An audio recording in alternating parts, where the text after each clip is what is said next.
កាលព្រះអង្គគង់នៅដែនដីនឹងពីដើមជារឿងនិទានមកជានគរស្រុកយៈដែលយើងតែងតែរឿងនិទានដូចជារឿងរាមញ្ញណៈរឿងរាមកេរ្តិ៍គេថាយៈនៅនគរលង្កាហ្នឹងបើតាមពុទ្ធសាសនាពីដើមស្រុកយៈទៅសុំព្រះអង្គដើម្បីផ្សព្វផ្សាយសាសនានៅកន្លែងហ្នឹងតាហើយយើងតែណាំដឹងគុណម៉ែមិនដឹងគុណឪណាំដឹងគុណម៉ែមិនដឹងគុណឪអត់ដឹងប្រសងអត់ដឹងអាចារ្យយើងហៅថាថ្មិលអត់សាសនាពួកនៅក៏លើនៅនោះដែរពួកនៅសពថ្ងៃហ្នឹងឯងពួកថ្មិលហ្នឹងនៅលើហ្នឹងដែរហើយដល់ព្រះអង្គរៀបចំទៅទេវតាកន្លែងហ្នឹងក៏យល់ព្រមមហិន្ទថេរទៅរៀបចំកន្លែងហ្នឹងមានធ្វើអដ្ឋកថាមានធ្វើអីទៅហ្នឹងអញ្ចឹងដល់តែពេលសង្គាយនាទី3នៅឆ្នាំ238កន្លងផុតទៅហ្នឹងអត់ទាន់មានសិភៅទេបានព្រះរហន្តទាំងឡាយជំនុំគ្នាណែគ្នាយើងឥឡូវហ្នឹងយើងនៅចាំណាពេលអត់ពីយើងទៅលោកជំនាន់ក្រោយហ្នឹងឃើញលោកអត់ចាំឃើញផ្លិចបើអញ្ចឹងយើងគិតសរសេរជាអក្សរជំនុំគ្នាសរសេរជាអក្សរចាប់ដើមធ្វើម្ដងទៀតប្រមូលគ្នាសរសេរជាអក្សរនរណាចេះសីអលៈសេសីអលៈទៅនរណាចេះទេវនាគរីសេទេវនាគរីទៅហើយនរណាចេះអក្សរឥណ្ឌាអក្សរព្រហ្មីសេព្រហ្មីទៅនរណាចេះលតាំងសេលតាំងទៅសម័យនោះសរសេរបានទៅប៉ុន្តែយើងយកជាគោលភាសាសេអលៈសរសេរបានហើយបានជាអក្សរនឹងហើយព្រះមហិន្ទថេរនឹងចាប់ផ្ដើមបង្កើតអដ្ឋកថាជំនាន់នឹងមកមានអដ្ឋកថាបច្ចរិយអដ្ឋកថាករុន2បង្កើតនៅលើក្បូនហើយអដ្ឋកថាកើតច្រើនទៀតជំនាន់ពុទ្ធឃោសាចារ្យនេះដែលកើតមកបន្ទាប់នេះបង្កើតធម្មបទបង្កើតកពីសមន្តបសាតិកាកម្ពីកាំងខាវិតរណីជាដើមនេះដល់ទៅសេបង្កើតបានអញ្ចឹងទៅនិយាយពីនៅឥណ្ឌានោះម្ដងមានលេចរឿងរ៉ាវមួយទៀត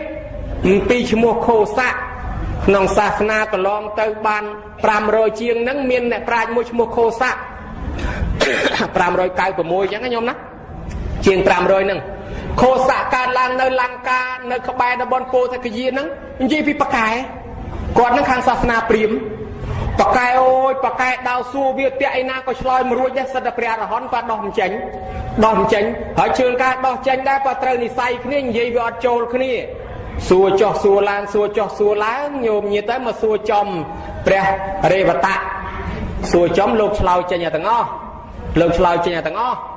ហើយដល់ហើយនោះគេសោតគេថាគេទៅសោតញ៉ាវទៅអដេញសាសនាព្រាហ្មណ៍ហ្នឹងលោកថាដូចសម្លេងប៉ប៉ែលោកថាណាគេសោតដូចសម្លេងប៉ប៉ែហ្នឹងដូចប៉ប៉ែយំហ្នឹងតែបើខោសាក់គេចង់ផ្ញើគេថាដែរសម្លេងប៉ប៉ែហ្មងយល់ដែរហ្នឹងសម្លេងហ្នឹងយល់ដែរលោកបញ្យល់ប្រាប់លោកយល់សម្លេងហ្នឹងមានន័យថាចេះសួរលោកយល់ទាំងអស់ឥឡូវលោកសុំសួរវិញលោកលេងលើកកពីបត្រៃបីដកកពីអភិធម្មចិត្តបរមត្តយកទៅសួរមានឯណាពួកព្រាហ្មណ៍ដែលចេះអភិធម្មអីឆ្លើយមានតែចេញអីអញ្ចឹងចង់ចេះដែរសុំរៀនផងរៀនបានឯតតបួសបានបរៀនហើយពួកនោះពួកព្រាហ្មណ៍ព្រហ្មញ្ញសាសនាបួសក៏បួសដែរឲ្យតែបានរៀនព្រោះមកអាយុហើយមិនដែលចាញ់គេសោះមកចាញ់លោកមួយអង្គហ្នឹងអត់ពេកបើអញ្ចឹងសុំរៀនពីលោកអង្គហ្នឹងទៅខ្លាំងលើគេទៀតសុំបួសបានតែបួសទៅរៀនធម៌រៀនអាវិន័យយូរទៅសម្លឹងឃើញមាសហែងឃើញក្អមអាឯងរៀនមកមុននេះដូចបំបែងឆ្នាំងដីទេឯនេះដូចមាសរបស់នោះនាំឲ្យកើតស្លាប់វល់ក្នុងវត្តដាក់ទេណារបស់នេះបានចេញចាក់ទុករៀនយល់ច្បាស់ក្នុងធម៌ព្រះបោះកពីព្រាមចោលនឹកឃើញថាអត់មានតម្លៃដូចវ៉ាន់គិសៈគោះក្បាលខ្មោចអញ្ចឹងណាញោមណាគោះក្បាលខ្មោចពោកក្បាលខ្មោចចេះនិយាយស្រាប់តែប៉ងឲ្យគោះក្បាលព្រះរហន្តពោកអត់ចេះនិយាយចាញ់ព្រះរត់មកបួសដែរមានតាគ្រូឆ្នាំមួយទៀតស្ពាយឆ្នាំមកថងយាមដើរមើលជំងឺ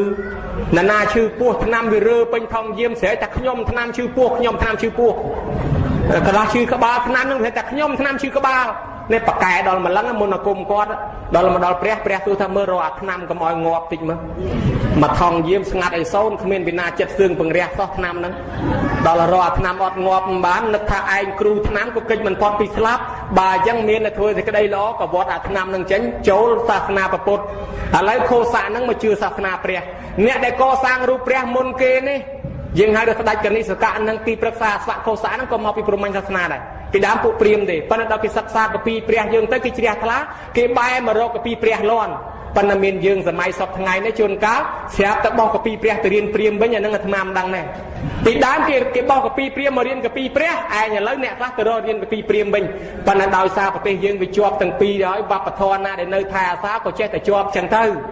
ឡូវមិនបាច់និយាយពីរឿងនេះណាកាន់អីក៏កាន់ទៅអាត្មាមិនខ្វល់ទេហើយក៏អត់មានថាឲ្យណាដែរប៉ុន្តែនិយាយពីរឿងលោកនេះដល់ទៅរៀនចេះដឹងចឹងទៅក៏នឹកថាលោកគ្រូអញថែលអស់អីបរៀនណា ផែនអស់ឲ្យបរៀនអញហើយមើលទៅលោកនឹកក្នុងចិត្តដឹងភ្លាមលោកថាណែឯងមិនសមជាកូនសិស្សអាត្មាទេចឹងភ័យខ្លួនខ្ញុំឯងគាត់ទៅនឹកក្នុងចិត្តប៉ុណ្ណឹងដឹងដល់លោកដល់ចឹងសុំទោសលោកបានឱកាសលោកថាណែឯងចង់សុំទោសឲ្យរួចខ្លួនណែឯងដឹងទេនៅស្រុកឥណ្ឌានេះនៅស្រុកចម្ពូទ្វីបយើងនេះបត្រៃ3ដកយើងមានប៉ុន្តែមានកដៀកោកដោកាត់ទឹកលិចភ្លើងឆេះបាត់បងខ្លះនៅមិនគ្រប់ភាគទេឥឡូវដឹងនៅលង្កានោះគេមានបត្រៃ3ដកគ្រប់ភាគណែឯងចង់សុំទោសណែឯងទៅចម្លងបត្រៃ3ដកនឹងដាក់ជាភាសាមគ្គធៈទៅបានន័យថាចម្លងពីភាសាសីហលៈនឹងមកជាភាសាបាលីទៅពីនឹងឮតែអញ្ចឹងដើម្បីចង់សុំលាទោសកុំឲ្យខុសទៅចម្លងបត្រៃ3ដកហ្នឹងប៉ុន្តែមុននឹងទៅសំដែងធម៌ឲ្យម៉ែជឿសិនព្រោះម៉ែមិនគោរពប្រសង់ទេម៉ែនោះសាសនាព្រាហ្មណ៍ទេសំដែងធម៌ប្រពម៉ែរួចស្រេចក៏បានចេញដំណើរមកតាមផ្លូវទឹកញោមមកតាមផ្លូវទឹកវិជ័យដនជួបពុទ្ធតថៈលោកទៅចម្លងប្រហែលឆ្នាំហើយទៅមួយឆ្នាំហើយបានតែមួយក្បាលហ្នឹងលោកសួរថាណែឯងទៅណាថាទៅចម្លងបត្រៃ3ដកវាមិនងាយទេខ្ញុំឯងមួយឆ្នាំឯងបានតែប៉ុណ្ណឹងហ្នឹងហើយណែឯងទៅធ្វើមិនកើតសមត្ថភាពប៉ុណ្ណឹងទៅមិនកើតទេកុំអីលោកឧបមាថាគេមានកូនកមុំមួយស្អាតហើយបើអ្នកកនឹងចូលទៅតដឹងទៅគេអត់ឲ្យហើយចឹងខ្ញុំអ្នកខគួរទៅសាកមើលហើយអ្នកកនោះប្រាប់ថាហេណែឯងមិនបាច់ទៅឯងខ្ញុំចូលទៅគេមិនឲ្យផងហើយចុះគេលុយនងគេមកគេលោកគេឲ្យមកឯណេះវាគួរទៅសាកមើលលោកថាបើចង់ឈ្នះទៅចង់ណាយកដៃចានេះទៅឲ្យអាដៃចាហ្នឹងបានដៃចា2ទៅសពទៅដល់ល្មាត់ទឹកលង្កានោះមិនទាន់ឡើងផងស្រីខ្ញុំបង្រើគេ2នាក់គេប្រើឲ្យម្ដងទឹកឆ្លោះគ្នាជេរគ្នាបាញ់ម៉ាំនៅមាត់កំពង់ហ្នឹងលោកនឹកថាតែគេឆ្លោះគ្នាវាយគ្នាមែនទែនគេរកសាកសីគ្មានពីណាទេមានតែឯងសាកសីឥឡូវមិនដឹងធ្វើម៉េចទេទាញសត្រាមក2សន្លឹកដៃមួយកាន់ដៃចាមកខាងដៃមួយទៀតកាន់ដៃចាមួយសរសេរសងខាងនាងនេះជេរថាម៉េចសរសេរដៃខាងនេះនាងនេះជេរថាម៉េចសរសេរដៃខាងនេះសេដូចកន្លងយំក៏ទៅអ្នកទាំង2នាក់ជេរគ្នាប្រមាណម៉ាត់លោកសរសេរតន់ទាំងអស់សើឲ្យឡើងងឹងនេះកន្លងយំយ៉ាងសេទាំងសងខាងនៃបញ្ញាលោកដល់ម្លឹងសរសេរនឹងរួចស្រេចចឹងទៅមែនដូចគិតមែនដល់ទៅរឿងនឹងឆ្លោះអង្គមអង្គលប្តឹងដល់តុលាការគេសួររកសាក់សីគេថាគ្មានសាក់សីមានលោកម៉ោងនៅក្បែរនឹងទៅចាប់លោកមកយកមកសួរសាក់សីលោកមិនបាច់ឲ្យចាប់ទេលោកហុចអសត្រាលោកសរសេរនឹងយកទៅអាននេះបោះនាងនេះបោះនាងនេះថាមិនខ្លះនៅនឹងគេថាមិនធម្មតាចូលទៅដល់លង្កានឹងភ្លាមទៅវត្តមហាវិហារមេខគិរីមហាវិហារសម្ដេចព្រះសង្ឃរាជគេនៅនឹងគេរបៀបមើលស្រាលលោកទៀតដូចថាណែឯងទៅណាមហោព្រែកពីអ្នកប្រាជ្ញស្អីដែរនោះមហោព្រែកពីការងារប៉ុណ្ណាណីមកធ្វើដូចកន្លះបេះអីចឹងដូចគេចង់មើលងាយចឹងណាឥឡូវមើលបើណែឯងចេះមែនយើងចង់សាកបន្តិចណែឯងទៅសេសភៅឲ្យយើងមើលមួយដោយណែឯងមិនចម្លងតាមបត្រៃ3ដកមិនយកតាមបត្រៃ3ដកឲ្យបង្កើតសភៅឲ្យបានយើងឲ្យយើងមួយលោកចាប់ដើមសរសេរកពីមគ្គកពីវិសុទ្ធមគ្គសរសេររួចហើយសឹងបានមកលួចបាត់សឹងលួងមកប្រាក់ភ្នាក់ឡើងបាត់ពីណាយកបាត់ហើយនេះផឹកឡើងត្រូវឲ្យគេផងមិនចេះសរសេរបានមកក្បាលទៀតសេឲ្យដាក់ទុកទៀតសឹងលួទៀតបានលួចបាត់ទៅហើយទៀតសរសេរលើកទី3ចិត្តភ្លឺចិត្តភ្លឺសរសេរលើកទី3សរសេរហើយក៏នឹងចងជាប់ស្បង់ចងវាក់ជាមួយស្បង់សឹងបានប្រងបលួចទៀតមកយកបានគេចងជាប់ហើយបានដឹងរឿងព្រឹកឡើងដឹងទាំង3ហេតុអីបានបានលួចបានចង់នឹកថាអាសមត្ថភាពសរសេរសភៅប៉ុណ្ណឹងសមត្ថភាពពុទ្ធគោសាចារ្យនេះសរសេរបាន3ចោះប៉ុណ្ណឹងមកយកប៉ុចង់បង្ហាញអញ្ចឹងបានប្រអិនលួចហ្នឹងបើប្រអិនមិនធ្វើអញ្ចឹងគេមិនដឹងថាលោកមានសមត្ថភាពដល់សរសេរបានប៉ុណ្ណឹងទេបានប្រអិនប្រគេណារបស់យកទៅ2ជាប់មុនយកមកដាក់ទន្ទឹមគ្នាដូចគ្នាថេងទាំង3ក្បាលពុទ្ធគោសាចារ្យថាយកទៅថ្វាយខ្លួនឯងទៅអាត្មាមិនយកទៅទេគេឲ្យទៅសេមកក្បាលសេដល់3គេថាអាត្មានឹងអួតបានប្រអិនអ្នកយកទៅថ្វាយផ្ទាល់បានគេឃើញថាស្នាដៃលោកខ្លាំងពេលគេបង្រៀនសិស្សគេបញ្យលរាប់អាទិត្យហើយសិស្សមិនយល់សោះកន្លែងនឹងវាដូចជាឆ្កងពេកលោកអាចមើលទៅឃើញដូចជាមិនតំណងលោកចូលទៅបញ្យលទៅមួយផ្លែតសិស្សគេយល់ស្រែកយល់ភ្លឺថ្លាញញញែមពេញសាលាអស់ចាណាញោមលោកទៅបិណ្ឌបាតត្រឡប់មកពីបិណ្ឌវិញដើររើសតែស្លឹកត្នោតស្លឹកត្នោតចាស់ជ្រុះមកលោកដើររើសយកមកសរសេរជំនាន់នោះអត់ទាន់មានរោងចក្រកដាស់ដូចយើងតាមផ្លូវមកមិញហ្នឹងទេរើសសរសេរតែលើស្លឹកត្រាំងស្លឹកត្នោតអីហ្នឹងទេ អ្នកលួចទឹកថ្នោតជ្រះថ្លាងលោកពេកយកទឹកថ្នោតមកប្រគេនលោកតញយហ្នឹងឯងដល់ឲ្យលោកចាប់តាមសរសេរទៅគេមើលងាយលោកគេថាលោកខ្វះប្រហែលជាមិនចេះសង្ស្ក្រឹតទេលោកហ្នឹងលោកបង្ហាញពីចំណេះដឹងខាងសង្ស្ក្រឹតទៀតលោកក៏សរសេរចប់លោករៀបចំអត្ថកថារៀបចំអីតាំងពីសម័យកាលនោះមកហើយចឹងហើយលោកប្រមូលអាកពីខុសប្រមាណដុតចោលស្នាដៃពុទ្ធគោសាចារលោកសរសេរកពីវិសុទ្ធមគ្គដែលយើងរៀនរាល់ថ្ងៃកពីធម្មបទកពីកង្ខាវិតារណីកពីអត្ថកថាសមន្តបាសាតិកាហើយនឹងសភៅផ្សេងទៀតណាញោមណាហើយចំណែកខាងព្រះសិរិមង្គលាចារ្យលោកបានរចនាគម្ពីរមង្គលអភិបនីដែលយើងរៀនរាល់ថ្ងៃហ្នឹងអញ្ចឹងចាប់តាមសរសេរអក្សរហ្នឹងមានត្រឹមសង្គាយនាទី4នឹងមកប៉ុណ្ណឹងឯងខ្ញុំកណាសំដែងប៉ុណ្ណេះបើយូរពេកបើវែងពេកច្រាប់ចេញខ្លះបើនៅខ្វះចន្លោះតាណាសោកបំពេញឲ្យផងសូមនិមន្តជ្រាបអតិសន្តរាងខោវៈមនាលោកម្ចាស់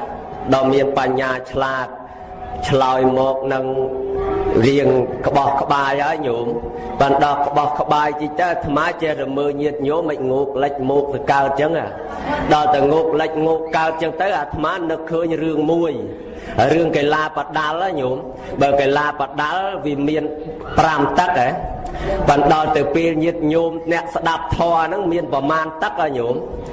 ចាំមើលសួរអនុថែបណ្ណក្រៅធម៌ញោមណាអនុថែចង់សួរអនុថែជីមើលកីឡាបដាល់កីឡាវាយបុកគេមាន5ទឹកហើយចុះអ្នកស្ដាប់ធម៌មានប្រមាណទឹកដែរបើសិនជាមានសូមបញ្ជាក់បន្តិចទៀតមើលសូមសាកល្បងសូមរតនីមាន7ទឹកសូមជ្រាបដឹងទៀតញោមអ្នកស្ដាប់ធម៌មាន7ទឹកហើយចុះ7ទឹកនោះទឹកអាម៉េចខ្លះទៅអនុថែសូមនិមន្តបកស្រាយមាន7ទឹកខុសពីកីឡាកាសខុសពីកីឡាបដាល់គេ5ទឹកហើយអ្នកស្ដាប់ធម៌7ទឹកស្ដាប់យូរធ្លាក់មកនៅ6ទឹកស្ដាប់យូរទៀតធ្លាក់មកនៅ5ទឹកស្ដាប់យូរទៀតធ្លាក់មកនៅ4ទឹកអាទឹកហ្នឹងទឹក10ទឹក1ម៉ែត្រអាហ្នឹងទឹក10ផឹងវា1ទឹក10ទឹកវា1ម៉ែត្រអាហ្នឹងទឹកវាស់ម៉ែត្រហ្នឹងអង្កាលពីស្ដាប់ដបងអង្គុយត្រង់ភ្លឹងទៅ7ទឹកវាស់មិនខ្វះដល់ឲ្យលោកទៅរៀងយូរបន្តិចទុនខ្លួនបន្តិចធ្លាក់មកនៅ6ទឹកដល់ឲ្យយូរតិចទៀតមក5ទឹកយូរ4ទឹកអាទឹកចំក្រោយដល់កទេលហើយអាហ្នឹងទឹកអ្នកស្ដាប់ធម៌ញោមញាតិពុទ្ធបរិស័ទសំដែងធម៌ស្មាហ្នឹងលក់ស្រួលអាត្មាចំណាំមើលញោមមកអារឿងថ្ងៃត្រង់ហ្នឹងចាស់ថាពុលបាយប៉ុន្តែអាត្មានឹកថាបើបាយពុលមិនក៏យើងរស់បាយមិនពុលទេក៏មិនដឹងអាម៉េចតែដាក់ទៅហើយមានឯណាតែបាយហើយហ្នឹងងឺងែប្រគុណម្ចាស់មហាខែហ្នឹងទៅញយស្រួលសមាធិជាប់នៅក្នុងឡានហ្នឹងថ្មឹងនៅចឹងបលិសឆ្វែលជុំវិញឡានស្មានតែគេឡានដឹកព្រះសម្រិទ្ធញោមញាតិពុទ្ធបរិស័ទអញ្ចឹងទៅនៅថ្មឹងលើឡានហ្នឹងគេសង្ស័យឡានដឹកព្រះអីចឹងអារឿងហ្នឹងពេលថ្ងៃត្រង់ហ្នឹងឆាប់លក់អញ្ចឹងបានចេះតែភ័យខ្លាចយាយលក់ទៅក៏លោកមានគេទិញអីចឹងណាអាហ្នឹងអីចាញោមព្រោះក៏ដោយមិនព្រោះក៏ដោយធ្វើមុខដូចកំពុងតែព្រោះអញ្ចឹងទៅណាយល់ក៏ដោយមិនយល់ក៏ដោយធ្វើដូចជាកំពុងតែយល់ណាកំពុងតែចូលណាអញ្ចឹងទៅអាត្មាហ្នឹងវាចេះតែមានកម្លាំងប៉ោចអញ្ចឹងទៅដែរហើយតែអញ្ចឹងប្រគុណម្ចាស់មើលមុខញាតិញោមផងបើមុខគាត់ស្ងួតមាត់គាត់ស្ងាបស្ទើរក្រាបស្ទើរកថែងសំបីធរនោះនៅវែងសង្ខេបលើកលែងលាគេទៅជួនកាលគេធុញជួនកាលគេថប់គេមិនថាបើគេចេះតែបថយប្រអប់ស្លាសញ្ញាថាគេចង់ទៅផ្ទះហើយអានេះខ្ញុំកណាគ្រាន់តែធឿនប៉ុណ្ណឹងឯងអញ្ចឹងមិនដឹងខុសមិនដឹងត្រូវទេប្រគេនប្រគុណម្ចាស់មេប្រយោគត្រួតពិនិត្យចម្លើយសាធុខ្ញុំកណាអត់ដឹងដែរប៉ុន្តែប្រហែលអនុថែដឹងហ្នឹងប្រហែលជាធ្លាប់ស្ដាប់ធម៌មាន7ទឹកអញ្ចឹងមែនណាញោមតើបោណាខ្លួនដល់ហើយនៅ7ទឹកឲ្យរៀងនៅឡើងខ្ពស់ធម្មតាណាចំហដល់តែពេលស្ដាប់យូរក្រាបដល់កទេលហ្មងដល់តែក្រាបយូរលក់អាហ្នឹងអនុថែណាបើញាតិញោមប្រហែលជាមិនដូចអនុថែអញ្ចឹងទេបាទហើយញាតិញោមស្ដាប់ហើយសំណួរខាងដើមមិញហ្នឹងអាត្មាបានសួរលោកថាក្រោយពី ព្រះធម៌ដែលទាំង84000បឋមខណ្ឌហ្នឹង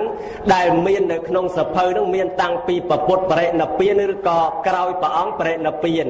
ឬក៏គេទើបនឹងសរសេរក្រោយនេះទេ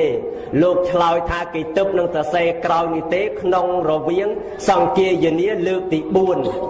អនុថែឲ្យបើឆ្លាតម្លឹងមិនអីទេចាំត្រឡប់ទៅវិញខ្ញុំបករណាឲ្យឡានជិះអនុថែឥឡូវខ្ញុំបករណានឹងលើកសំណួរសួរទៀតហើយអនុថែឆ្លើយបានល្អយ៉ាងហ្នឹងបញ្ចូលធម្មពលឲ្យហើយទៅអនុថែខ្ញុំបករណានឹងសួរទៀតហើយខ្ញុំបករណាឆ្ងល់អញ្ចេះថា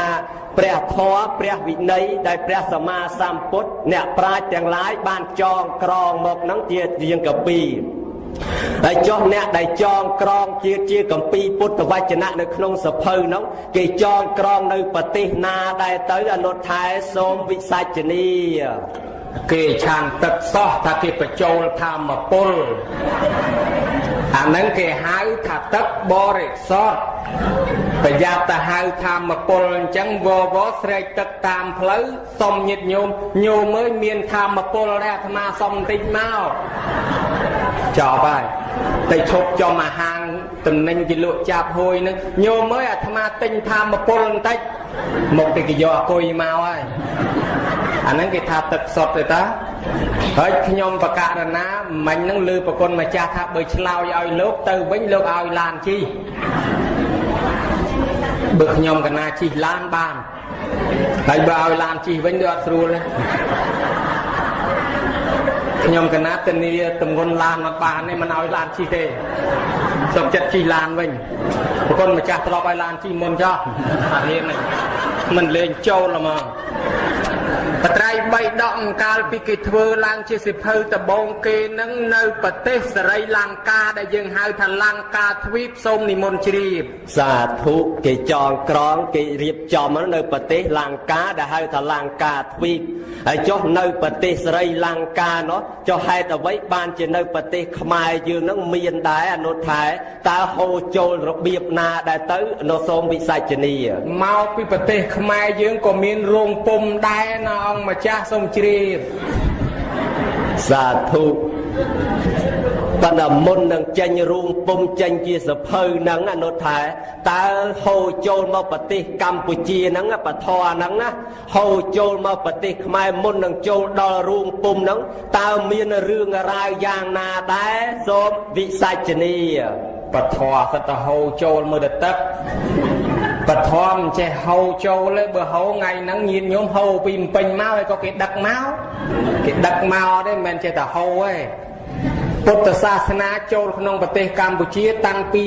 ពុទ្ធសករាជ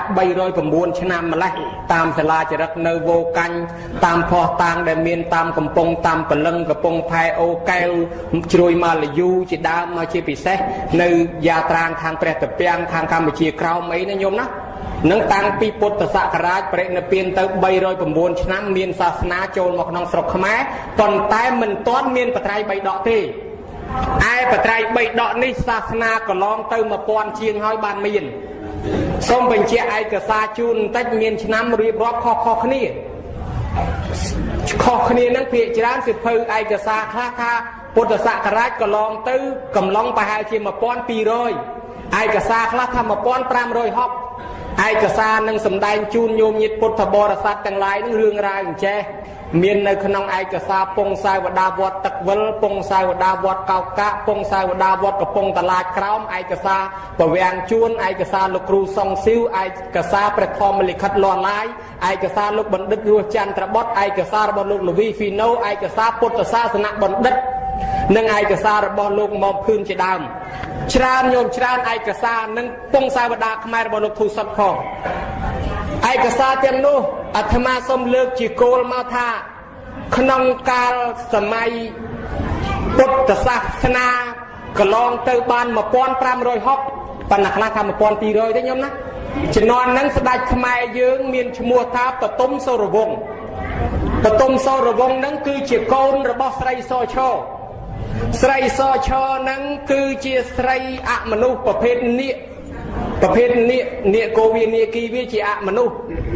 ដែលស្ដេចឃើញឈរនៅម្ដុំវត្តវិហារសួរនេះជិះព្រះទីនាងនាវាតាមផ្លូវហ្នឹងទៅឃើញនាងហ្នឹងឈរនៅក្បែរមាត់ទន្លេហ្នឹងហើយក៏តែដឹងនាងហ្នឹងស្រឡាញ់យកមកនាងហ្នឹងជាប់ជាទេវតាជានាគនោះមកទេបានកន្លែងហ្នឹងប្រែคล้ายទៅជាស្រីសន្ធរចែកដែនដីចល័ងធ្លាក់ទៅដល់កំពង់ចាមឯនោះទៅឯវត្តវិហារសួរធ្លាក់មកនៅខាងខេត្តកណ្ដាលវិញប៉ុន្តែរឿងឃើញនៅតែហ្នឹងហើយវត្តសិទ្ធររាជវាំងសិទ្ធរ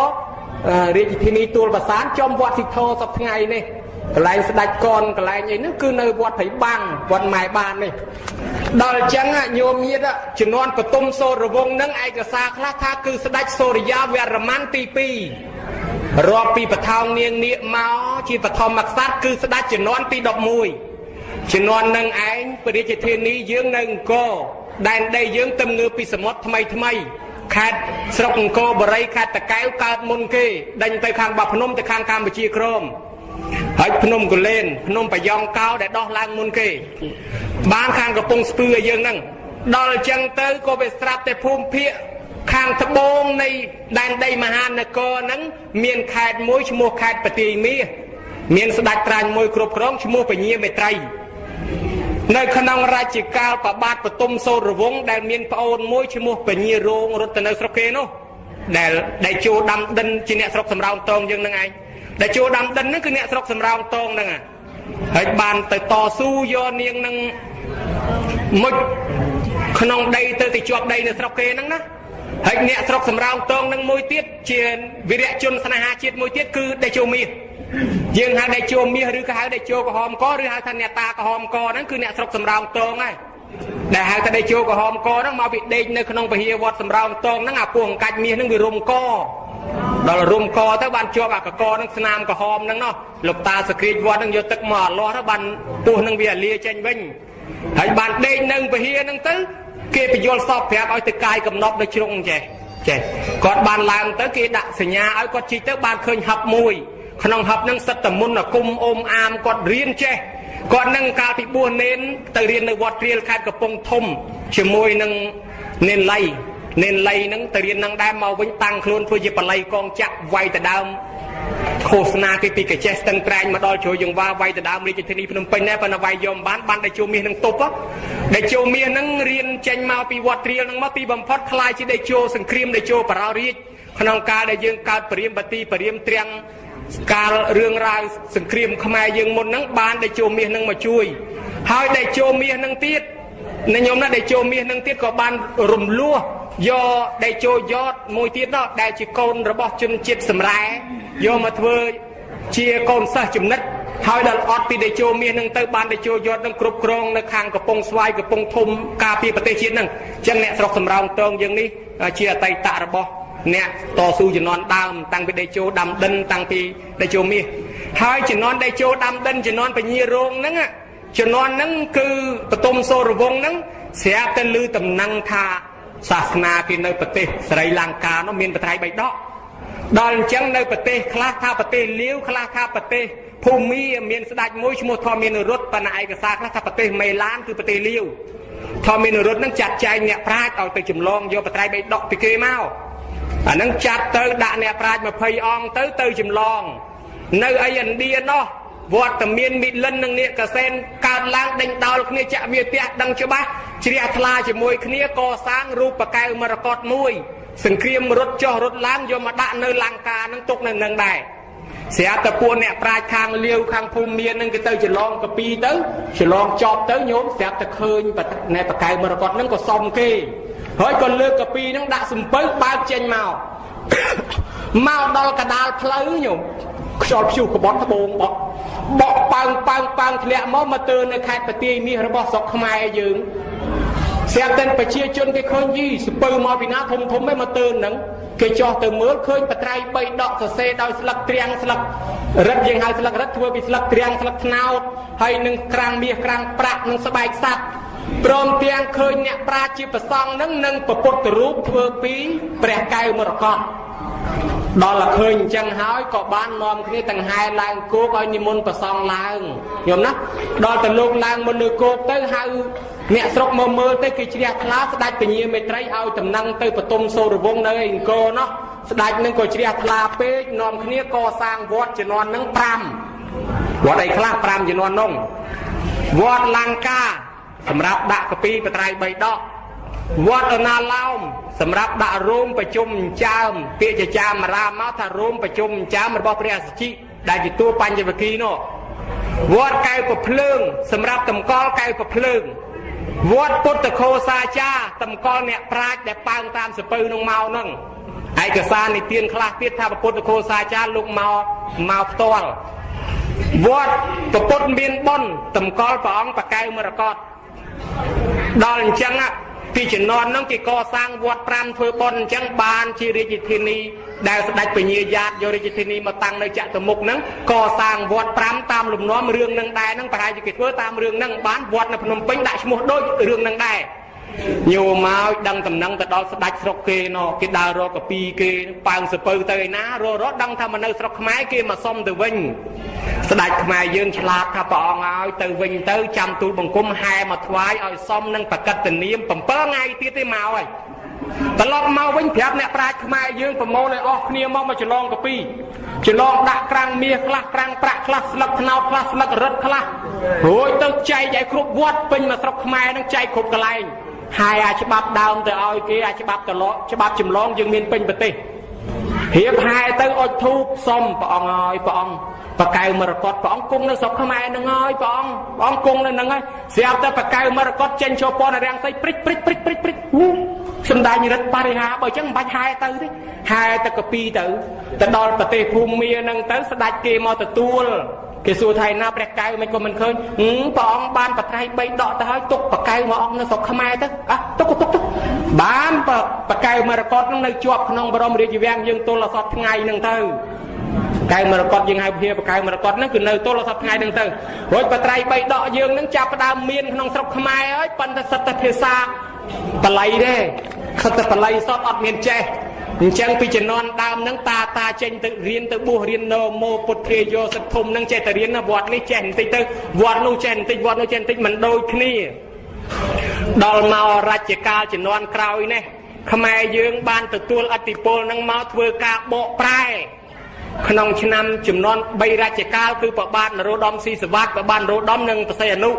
អញ្ចឹងតាំងពីឆ្នាំ1929-930ចាប់ផ្ដើមបង្កើតក្រុមជំនុំបកប្រែរហូតដល់ឆ្នាំ1968-69បានចប់អានឹងគ្រាន់តែចប់ក្នុងការបកប្រែឥ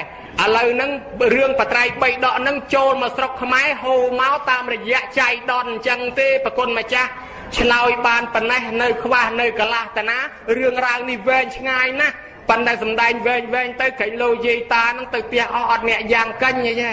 បើអញ្ចឹងទេចុកដៃចុកជើងផងវើយដេកគុណនេះមកពីណាពីអង្គនេះទេមកឲ្យឯងទៅផ្ទះទេយ៉ាចុកចកេះចឹងងាប់ហើយបើអញ្ចឹងទេសំដែងប៉ុណ្ណេះនៅលើនៅលួខ្វះតាណាមេតាលៃលោកសៀតសោកបំពេញឲ្យផងរួចបើវែងពេកច្រាប់ចេញផងដូចសម្លហ្នឹងស្លរួចប្រគេនឲ្យភ្លក់មើលទៅបើខ្វះអំបិលថែមម្ទេសមកត្បាល់ទៀតទៅសុំជ្រាបអតិសន្តរាងខោវៈមនាលោកម្ចាស់ដែលមានបញ្ញាឆ្លាតណាស់ញោមនឹងឲ្យឆ្លើយដូចជាគ្មានតាក់គ្មានតល់សោះហើយអាត្មាគិតថាមកពីនោះមកដល់នេះនឹងសួរអនុថែនឹងឲ្យបះជើងលើក្រែនឹងហ្មងប៉ុន្តែមិនទាន់បះជើងទៀតទេញោមអាត្មាចេះសួរលិចសួរកើតតាំងពីអ្នកឲ្យទឹកញាតិញោមអ្នកស្ដាប់នឹងមានប្រមាណទឹកអីឆ្លើយរួចទាំងអស់ហើយបើសិនជាឆ្លើយឆ្លាតអញ្ចឹងទេមិនអីទេអនុថែសំឡេងអនុថែឆ្លើយនឹងមកតាក់ទាញអារម្មណ៍កណាចង់តែឲ្យសួរបន្ថែមទៅហ្មងឥឡូវនេះខ្ញុំបកករណាស្ដាប់បានហើយហូរចូលពុទ្ធកម្ពីបត្រៃបិដកធរអានឹងហូរចូលមកប្រទេសខ្មែរនឹងតាមរយៈដោយអនុថែបានបកស្រាយប៉ុន្តែជាចុងក្រោយនោះលោកថាធរខ្លះហូរតាមរយៈចៃដន្យដោយលោកបានបកស្រាយរយៈចៃដន្យហ្នឹងចៃដន្យយ៉ាងម៉េចទៅអនុថែមើលសូមបញ្ជាក់ទម្លាក់សេចក្តីទៅនឹងបន្តិចទៀតទៅមើលសូមរតនីសំពៅទាំងពីរដែលប៉ើងមកស្រុកខ្មែរហ្នឹងយើងមិនមែនហៅគេឲ្យមកទេវាមកដោយចៃដន្យខ្លួនវាសូមនិមន្តជ្រាបសាធុមកចៃដន្យដោយខ្លួនវាហ្នឹងបានន័យថាវាប៉ើងមក បើសិនជាប៉ើងមកបើតាមខ្ញុំបកករណាគិតប្រហែលជាមានអ្នកណាធ្វើឲ្យប៉ើងមកអនុថាមើលសូមបញ្ជាក់ទៅនឹងតិចទៀតទៅមើលសូមរតនាខ្យល់សូមនិមន្តជ្រាបសាធុខ្យល់ឲ្យប៉ើងមកដោយចៃដន្យនឹងដោយសារខ្យល់ហើយញោមណាហ្នឹងហើយបានន័យថាយើងមិនព្រៀងទុកទេស្រាប់តែធ្វើមកណាអាខ្យល់ហ្នឹងវាប៉ើងមកតែម្ដងឥឡូវនេះខ្ញុំបកករណាបានជ្រួតជ្រាបហើយមើលទៅមកហ្នឹងដូចជារៀងច្រើនដែរមើលលោកតាលោកយាយហ្នឹងដូចអាត្មាដែរអត់ដល់ញោមអាត្មានេះឯដកខាងក្រោមហ្នឹងកំពុងតែធ្វើទុកហើយអញ្ចឹងប៉ុន្តែដោយសារអនុថែនឹងឆ្លោយបរោះតាំងពេកហ្នឹងទោះបីធ្វើទុកយ៉ាងណាទុកសិនណាហ្នឹងហើយសួរអនុថែបន្ថែមបន្តិចទៀតទៅសិនមើលអនុថែញាតិញោមពុទ្ធបរិស័ទដែលគាត់បានកសាងធ្វើបុណ្យនៅក្នុងពេលនេះមានតាំងពីដង្ហែកំពីបត្រៃបិដករួមទាំងអដ្ឋកថាតើបានផលបានអានិសង្សបានប្រយោជន៍យ៉ាងណាដែរទៅអនុថែសូមនិមន្តវិសាចនីសួរគេនឹងដូចជាច្រើនពេកឲ្យសូមសួរទៅវិញមកសនួរស្ដាប់មើលមិញហ្នឹងវាឆ្ងល់ទៅទេអាត្មាមិនតែឆ្ងល់ធေါ်អីជ្រៅទេឆ្ងល់រាក់ដែរឆ្ងល់ប្រគុណម្ចាស់ថាឯដរខាងក្រោមរបស់លោកហ្នឹងវាកំពុងតែធ្វើទុកស្អីគេអាឯដរខាងក្រោមហ្នឹងវាអត់យល់សូមនិមន្តបញ្ជាក់អនុថែមកសួរឯដរខាងក្រោមរបស់ខ្ញុំកណាមិនហ៊ានឆ្លើយទេញោមហើយញោមវិភាគខ្លួនឯងទៅឯដល់ខាងក្រោមរបស់អាត្មានឹងអីគេហើយមិនហ៊ានឆ្លើយទេអនុថែគិតខ្លួនឯងទៅប៉ុណ្ណឹងចោអនុថែបើឯដល់ខាងក្រោមខ្ញុំកណាជើងកំពុងតែចុកដែរហើយនឹងឯដល់ខាងក្រោមស្អីទេអរគុណណាស់ឯដល់ខាងក្រោមនេះបានចំជាអ្នកសំនួនវោហាមែនចេះពាក្យថ្មីមួយទៀតហើយចេះពាក្យថ្មីមួយទៀតហើយញោមណាពាក្យអាយដលខាងក្រោម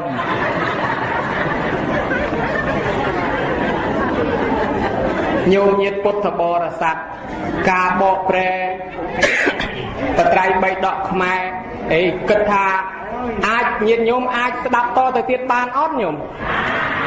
បើថាមិនបានអាងចប់អញ្ចឹងបន្តិចទៅទៀតទៅចុះញោមណាមិនដែលបានជួបគ្នាមិនដែលបានមកម្ដងសំដែងជំនួសអាពេលមិនបានមកមុនញោមញាតិពុទ្ធបរិស័ទការបកប្រែបត្រៃបីដកយើងចាប់ផ្ដើមបង្កើតក្រុមជំនុំទើបនឹងធ្វើបានមួយក្បាលសម័យអាណានិគមបារាំងស្រាប់តែមានបារាំងមួយមកសុំមើលមក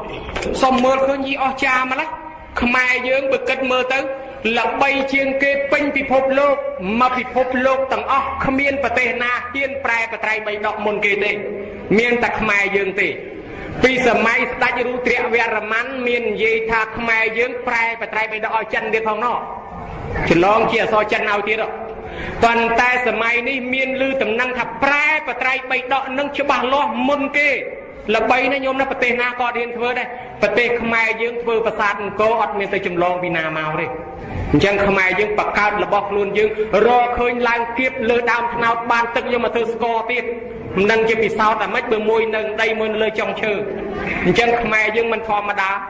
ផ្អាប់ទុកប្រមាណយប់ប្រមាណថ្ងៃយកមកហូបកើតដូចពហុដូចម៉ាំមករបស់ស្អុយគួរតែបោះចោលគេធ្វើហូបកើតអញ្ចឹងខ្មែរយើងនេះអត់មាន delay អត់មានហួសកាលកំណត់អីទៀត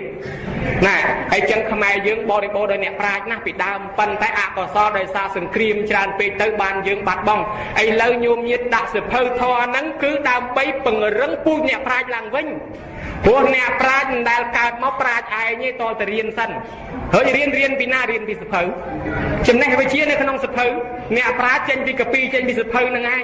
បើចេញទៅពីសាលាអញ្ចឹងសិស្សចេញពីសាលាហ្នឹងទៅ1000នាក់ប្រាជ្ញទាំង1000ហើយអត់ទេមួយសាលាមានប្រាជ្ញ1ប្រាជ្ញ2ដោយសារអ្នកហ្នឹងអាសាស្រាវជ្រាវណានាចង់คลายខ្លួនទៅជាបញ្ញវន្តមើលសិភៅចប់1200ក្បាលទៅបញ្ញវន្តហើយញាតិញោមមើលគ្រប់នៅតែបាន1200ក្បាលទៅបញ្ញវន្តហើយបត្រៃបីដកទៅ110ក្បាលហ្នឹងញោមណាតែយើង1200ក្បាលយូរដែរញោមមកស្រាប់តែបារាំងហ្នឹងឃើញតែធ្វើបានមួយក្បាលអស់ចាបារាំងសុំធ្វើបន់ឆ្លងមុនគេទៅមួយក្បាលសោះធ្វើបន់ឆ្លងមុនគេដល់តែពេលធ្វើបានចប់សពគ្រប់ទៅបកប្រែចប់ hai mà cho vô tại Đạ Paris miền lục xong nơi bờ tây đồ tây tiết tăng pi bờ tây Sri Lanka bờ tây Phumia bờ tây ấy cái ngon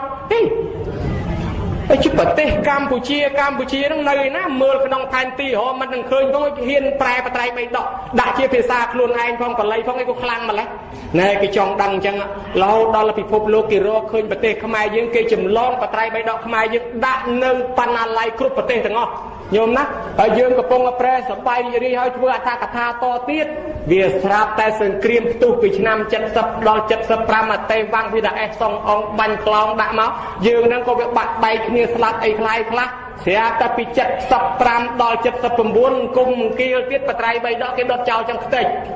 nơi soi khla cái hai chu cái hai ấy vợ aram khai tới chỉ trung chu khai tới chỉ prey là hao than sập bẹt giang sạp tập bay chất buôn nào cái bài ở miền sa na là nặng xe sa mà khi sừng cua chiết Campuchia rầm đỏ màu vĩnh ao dương miền sắt can Phật sa na ro mưa và trai bây giờ nông sập khmer tới bàn ở bẹt cái đá bàn ở bẹt cái đá bán tới Japan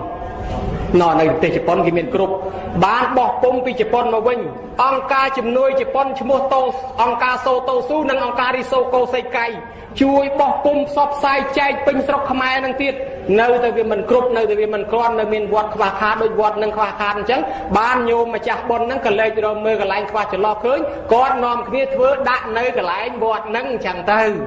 đối an này xong là mấy bây giờ vậy bị thò mà tiên nâng à mi sự tiền lục than này ao ya mi sự tiền nâng bậc kim chừng han đo bậc xong bậc put bậc chơi bậc put công truột kia tăng vì đây là hốt prom mà lục chơn phần nắng là do chịu po luôn đi mà đôi chơi từ bậc kim cái than nơi ta ban bon tay chiêng nẹt vừa thò mà tiền mà kia tha tiền chẳng thò mà tiền ban bon tràn chiêng bây giờ vậy tam tua sẽ nạ với chia lục không chứ cái tha su bằng riêng mà nu ở chết tu trai công từ tu trai ở mà nu bị phố bờ tu ở phía nơi từ tu ở là hốt to bằng riêng bị chết luôn ai tới bị chết tu luôn ai mai dương tha bằng riêng câu là chết đam bay tới còn ba chương ta đam bay câu hâu và Phật sa na ta thò mà tiên nè mi sự tiên miền này ta bằng riêng kêu chết chẳng nè ao thò mà tiên nè tiên đằng puôngแต่mà nu đằng côn là bốc đằng côn mà đai miền ca nghi miền ấy đằng đòi xa ấy nè ao thò mà tiên mua thà ao kê là ao kê khai chi mà nu cắt từ nhu ao kê ban che đằng ao kê miền trọp sầm bát ao kê miền ca nghi ao kê ban than xua ao kê ban nợ piên ao kê miền bả nhà với ao là bị mạch ở lại nhôm chạm mượt mà rùng kia kê mà riêng sâu che đăng pi cà pi nhôm sẽ ta kê tay cho tay tranh tay kê thưa ca nghi mình trai đi ca miền vua miền sa đôi chia để cho đâm tân để cho miền để riêng tranh để cho miền để riêng tranh đi Phật sa na đây nắng đào sa ấy vua liệp vua thằng ngon nắng đào sa ấy đào sa riêng pi cà pi và trai bay đọ riêng pi sập hơi nhôm chẳng vua sa nắng nhôm mà cha sập hơi này ao kê kê riêng sâu che đăng kê tờ lọp từ vinh tờ rô si chùm nuôi chuôn prai khai chỉ nẹ miên trọp sầm bát nâng bàn vì nam mau nhôm nẹ mà cha sập hơi nâng nẹ ao kê phố kê riêng miên chùm này che đăng kê riêng sập hơi nâng kê che tho a cờ rốt đăng côn phúc đăng côn mai khai chỉ côn cắt nhu khai chùm nu lo trong sừng cung chiết a sẽ cái đây lo nâng bàn vì nam mau mà cha sập hơi nâng nẹ ao kê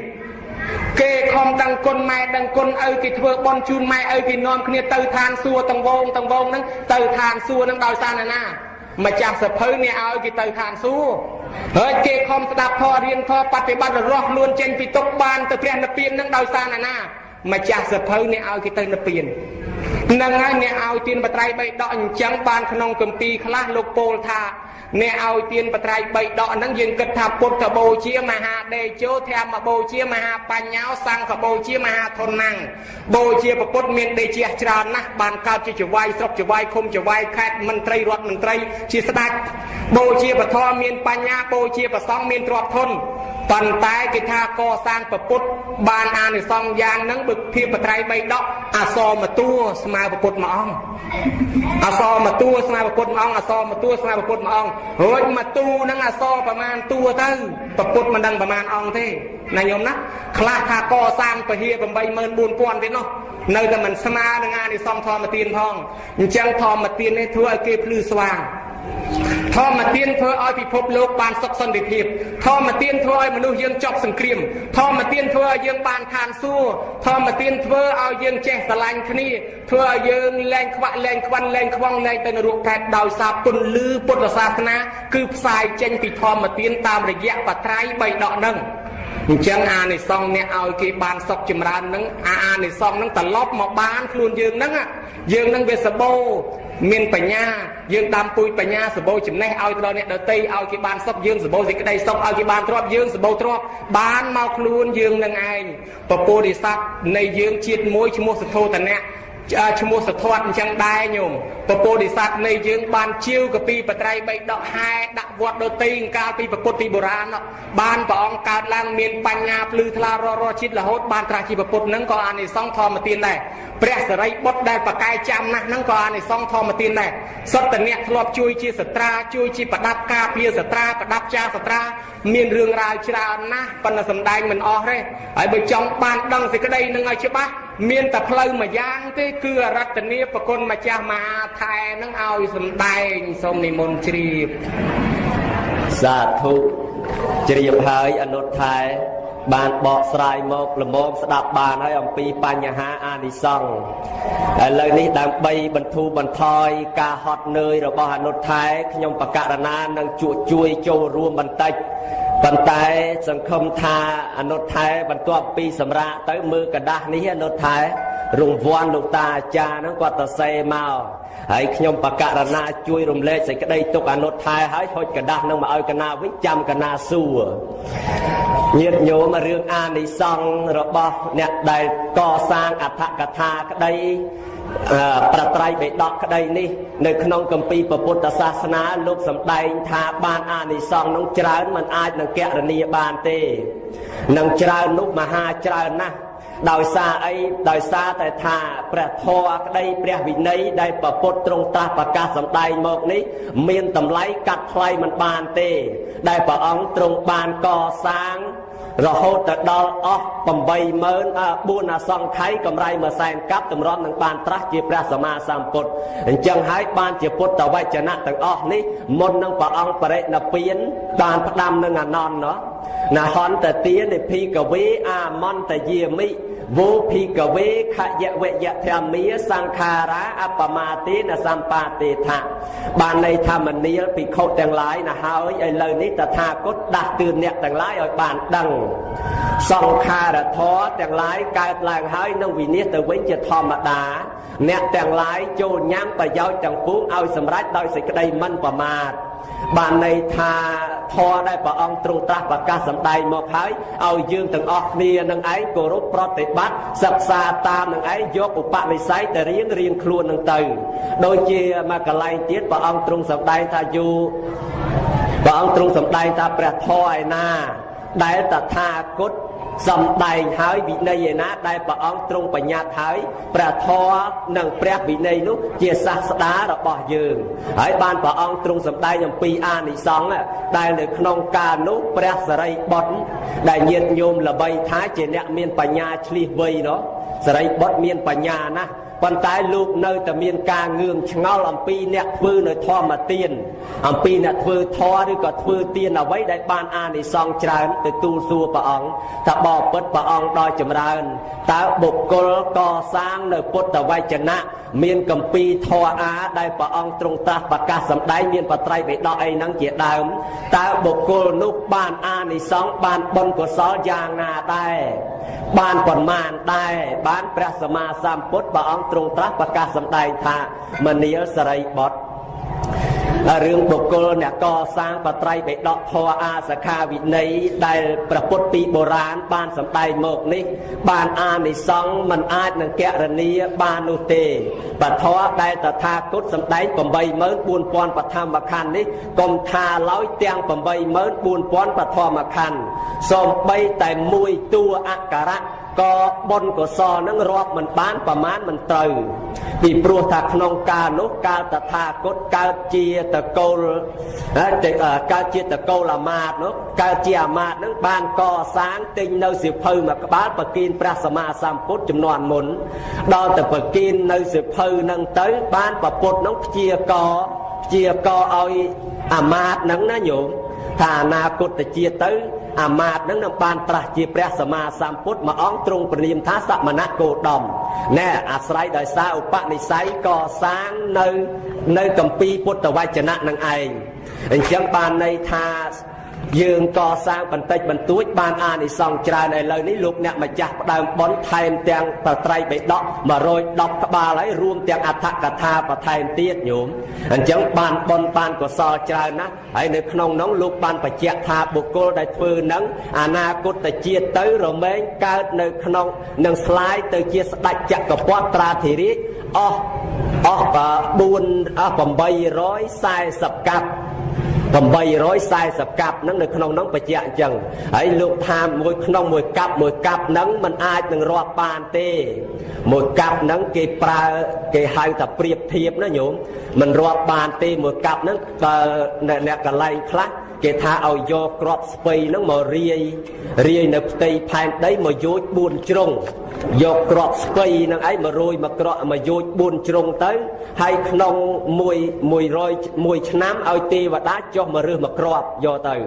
ហើយកណ្ដោលឆ្នាំក្រោយមករើសមកគ្រាប់ទៀតតើទៅរើសគ្រាប់ស្ពៃអស់បាទដីមកយោជ4ជ្រុងហ្នឹងអាហ្នឹងបានស្មើនឹង1កាប់អាហ្នឹងគេប្រៀបធៀបហើយប្រៀបធៀបមួយទៀតថាផែនថ្មកម្រាស់1យោជ4ជ្រុងហើយក្នុង1ឆ្នាំឲ្យទេវតាចុះយកអំបោះហ្នឹងមកបោះមកខ្វាច់អញ្ចឹងទៅហោះឡើងទៅលើបាត់ទៅឆ្នាំក្រោយមកបោះថែមមកខ្វាច់ទៀត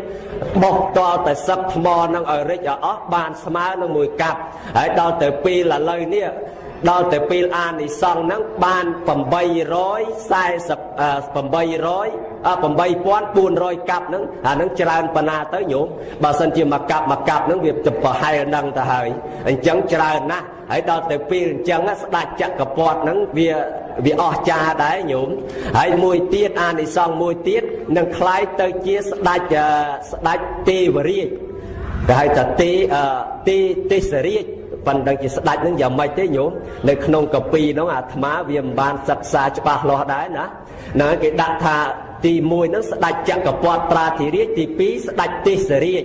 នឹងឯងស្ដេចទេសរាជហ្នឹងគ្រប់គ្រងនឹងឯងបាន9អសង្ខ័យ9អសង្ខ័យហើយញាតិញោមដឹងហើយពាក្យថាអសង្ខ័យហ្នឹងលោកឲ្យទៅសេលេខ1ហើយដាក់លេខ0ហ្នឹង140ហើយនឹងឯងស្មើ100អសង្ខ័យដល់ទៅពេល90អសង្ខ័យមិនដឹងជាយ៉ាងណាញោមវាច្រើននោះវាហួសច្រើនទៅហើយអាហ្នឹងអានិសង្សហើយដល់ទៅពេលនោះទៀតក្នុងនោះលោកសម្ដែងទៀតថាបន្ទាប់អំពីស្ដេចទេសរាជនឹងហើយនឹងបានទៅជាស្ដេចព្រាហ្មណ៍មហាសាលកើតនៅក្នុងព្រាហ្មណ៍មហាសាលហ្នឹងមានសម្បត្តិរួមទាំងមានប្រាជ្ញាឆ្លៀសវៃនឹងឯងអស់9អសង្ខ័យទៀតបន្ទាប់អំពីព្រាហ្មណ៍មហាសាលហើយកើតនៅក្នុងកហបតីមហាសាលទៀតហើយបន្ទាប់អំពីកហបតីមហាសាលហើយទៅកើតនៅក្នុងទេវលោកទាំង6ជាន់មានចាតមហារាជការតាវតੰយាមាតោសិតាបរិណមិតវសវតីហ្នឹងអស់9អសង្ខ័យទៀតហើយដល់ទៅពេលជោគតិអំពីទេវលោកទាំង6ជាន់នោះបានមកកើតក្នុងឋានមនុស្សយើងនេះឯងជាអ្នកសម្បូរទៅដោយប្រាជ្ញាកើតក្នុងតកូលខ្ពស់ជាអ្នកបរិបូរទៅដោយបុណ្យកុសលជាអ្នកចូលចិត្តស្រឡាញ់បុណ្យស្រឡាញ់កុសលជាអ្នកប្រកបទៅដោយចិត្តសមាទិដ្ឋិនិងអាស្រ័យដោយសារតែបុគ្គលនោះបានកសាងនៅគម្ពីរធម៌អាសិក្ខាវិន័យរបស់ព្រះសម្មាសម្ពុទ្ធបរមគ្រូនៃយើងអញ្ចឹងអានិសង្សហ្នឹងច្រើនណាស់ញោមប៉ុន្តែរឿងច្រើនរឿងតិចហ្នឹងញាតិញោមវាស់ចិត្តខ្លួនឯងផងញោមណាអាហ្នឹងដូចជាយើងធ្វើស្រូវអញ្ចឹងឧទាហរណ៍ថា1ហិកតាហ្នឹងបាន5តោនអាណា1ហិកតាហ្នឹង5តោនល្អប៉ុន្តែមិនប្រកាសថាធ្វើស្រូវ1ហិកតា5តោនទេបើជួនកាលហ្នឹងយើងមិនបានថែរក្សាដាក់ជីដាក់ទឹកអីវាចុះមកក្រោមហ្នឹងវាក្រោម5តោនហ្នឹងវានៅតែ2តោន3តោនអីចឹងក៏មានដែរយ៉ាងណាបុណ្យកុសលរបស់យើងក៏អញ្ចឹងយើងវាស់ស្ទង់យើងទៅតាមចេតនាទាំង3 មានបបចេតនាមញ្ញនៈចេតនានិងអបរៈចេតនាឬក៏ហៅថាអបរាបរៈចេតនាបើយើងមុនធ្វើក៏ជ្រះថ្លាពេលកំពុងធ្វើនឹងក៏រីករាយជ្រះថ្លាពេលធ្វើរួចហើយក៏មិនស្ដាយក្រោយនៅតែជ្រះថ្លាទៀតអាហ្នឹងពេញតែហ្មងហើយសម្បត្តិដែលអាត្មាបានសម្ដែងហ្នឹងញាតិញោមសង្ឃឹមញញឹមទុកចុះប្រកាសជាបានញោមខានទេអត់បានអាត្មាទេញោមណាហ្នឹងហើយបានញោមអ្នកធ្វើនឹងឯងឥឡូវនេះអនុថែប្រហែលជារៀងស្រួលខ្លួនតិចហើយអនុថែនឹងឲ្យសូមអធិប្បាយស្រាយនៅសំណួរសេចក្តីរបស់លោកតាអាចារ្យហ្នឹងគាត់បានសួរនឹងហើយសូមបញ្ចប់នៅពធទេសនាជូនពរញាតិញោមបន្ថែមហើយខ្ញុំបកករណាសូមលាមុនហើយសូមនិមន្តអរតនីនិមន្តកណាអរប្រគុណណាស់អាចនិមន្តចុះទៅមុនក៏បានដែរញោមញាតិពុទ្ធបរិស័ទថ្ងៃហ្នឹងបានជួបសម្ដីថ្វីពហោះរបស់ព្រះគ្រូភ្នំកងរៃកំពង់ឆ្នាំងនេះធ្លាប់តាំងសិលនៅភ្នំកងរៃហ្នឹងវិជាគុណពេញបកាយយើងមកបញ្ចេញមិនចេះអស់សិតតែញាតិញោមធ្វើស្រូវ1ហិកតាឯណាបាន5តោនដឹងខ្ទេចញោមញាតិនៅស្រុកនេះប្រើគោញោមដឹងគោស្រុកយើងចាញ់គោកំពង់ឆ្នាំងនេះចាញ់ដាច់ហ្មងគោខេត្តកំពង់ស្ពឺអត់ចេះពាក់ស្បែកជើងទេគោកំពង់ឆ្នាំងចេះពាក់ស្បែកជើងបើញោមមិនជឿទេចាំមើលថាទេសដឹកមកមានក្អមមានចក្រានអានេះអាណោងមកហ្នឹងអត់ទៅមើលគោពាក់ស្បែកជើងបកាយគោកំពង់ឆ្នាំងហើយប្រគុណម្ចាស់ខ្ញុំកណាឆ្ងល់អញ្ចេះចង់សួរបន្តិចឮថាញោមញាតិធ្វើស្រូវ1ហិកតាបាន5តោនខាងព្រៃវែងសពថ្ងៃគេល្បីពូជស្រូវណាំបងអាហ្នឹងគេថាផ្លែដូចគេក្រាលប៉ុន្តែមានស្រូវមួយបែបនោះពូជតែ3កតាំងទេប៉ុន្តែមនុស្សហូបបានច្រើនគ្នាមើលចង់សួរមកសំណួរហ្នឹងតើស្រូវអីគេប្រគុណម្ចាស់នោះបងញោមអនុថែបកមកឲ្យខ្ញុំកណាសុំលាឥឡូវអត់ព្រមទៀតបកមកសួរមកសំណួរស្រូវ3កតាំងហើយធ្វើបានប្រមាណហើយអត់ស្គាល់កតាំងផងនឹងកតាំងអីផងអនុថែសុំប្រគិនសំណួរម្ដងទៀតស្ដាប់ឲ្យច្បាស់ប្រយ័ត្នតែឆ្លើយខុសអត់មានរង្វាន់ទេស្រូវនឹងតែ3កជើឬ3ល្អីទេប៉ុន្តែមនុស្សនឹងហូបបានច្រើនណាស់ពូជស្រូវនឹងពូជចម្លែកតើពូជស្រូវអីសូមនិមន្តឆ្លើយនោះពូជស្រូវអីបើឆ្លើយត្រូវបានរង្វាន់3ល្អី3កជើប៉ុន្តែមនុស្សគ្រប់គ្នានឹងបរិភោគមិនចេះអស់ប៉ុន្តែមុនឆ្លើយដំគេរង្វាន់អនុថែមានអីទេកែវចានអីក្បាក់អីហ្នឹងនិមន្តឆាន់ចុះអនុថែហើយលោកថាអីនឹងពូជអីញោមញាតិញោមណាដឹងបបោះប្រយងអាត្មាផងញោមហ្នឹងហើយក៏ស្រូវ3កជើ3កតាំងហើយបរិភោគហ្នឹងមិនចេះអីមិនអស់សោះស្រូវអីអាហ្នឹងប្រហែលជាស្រូវសលៃឯដឹងឯញោមឆ្លើយស្រូវសលៃអនុថែស្រូវសលៃក៏មិនមែនស្រូវសំឡីក៏មិនមែនស្រូវគោក៏មិនមែនដែរហើយមិនមែនផ្កាខ្ញីមិនមែនសមាលីមិនមែនរំដួលដូរដីមិនមែនស្រូវថ្មបលាផ្ដៅបាក់រត់ឬក៏9262អីទេអត់ទេសូមនិមន្តឆ្លើយម្ដងទៀតលោកញោមមិនមែនស្រូវអីទេអនុថែមេរាប់រោស្រូវបើមិនមែនស្រូវ6ប្រមាណ6បណៃទេមើលស្រូវអីឥឡូវស្រូវខ្សាយមែនស្រូវខ្សាយក៏មិនមែនស្រូវតណើបដែរលោកមិនមែនស្រូវខ្សាយមិនមែនស្រូវតំណើបស្រូវអីទៅញោមអើយហូមឃើញតែអនុថែឲ្យតល់ហើយគ្មានបានវ័នទេសឡប់នៅទឹកទី2អត់ចាំបាច់អាប៊ីតរាប់5ស្វ័យប្រវត្តិសឡប់ឯងស្រូវ3កតាំង3កជើសុំសួរមន្ទីរទៀតទេសួរកូននាងខាងក្រោមអាកជើហ្នឹងភាសាបាលីគេថាម៉េច 3ដកប្រែមកខ្មែរថាម៉េចញោមប្រែថាកជើ3ដកហ្នឹងប្រែថាកជើកច្រែងប្រែថាល្អីហើយអាឡៃហ្នឹងផ្ទុកអីបើ3ដកប្រែថាកជើប្រែថាល្អីប្រែថាកច្រែងកជើហ្នឹងផ្ទុកអីធម្មតាខ្មែរយើងតែកជើផ្ទុកស្រូវហើយប៉ុន្តែពូជស្រូវខ្មែរយើងពូជស្រូវហូបតែមួយឆ្នាំអស់ពូជស្រូវព្រះហូបមួយអាយុមិនអស់ទេអញ្ចឹងព្រះអង្គបានទុកពូជស្រូវឲ្យយើង3កជើនោះគឺស្រូវវិន័យមួយកជើស្រូវប្រសូតមួយកជើស្រូវអភិធម្មហ្នឹងមួយកជើញាតិញោមណាខ្វះពូជយកទៅមកខ្ចីពូជពីនឹងប្របាសយកពីវត្តហ្នឹងទៅដាំពេញផ្ទះពេញស្រុកពេញភូមិហូបមិនអស់ទេហូបរាល់ជាតិហ្នឹងហើយស្រូវព្រះពូជស្រូវព្រះទេស្រូវព្រះញោមណាអរប្រគុណណាញោមញាតិបានសួរសំណួរក្នុងទីនេះប្រគេនពរប្រគុណម្ចាស់ឲ្យរវល់រហូតពីមុនទេសកុំឲ្យទំនេរថាព្រះធម៌ទាំង 84000 ធម្មខណ្ឌហ្នឹងគេរាប់អាម៉េចបានដឹងថាមកធម្មខណ្ឌគេចង់ឲ្យសួរមហាថែវិញ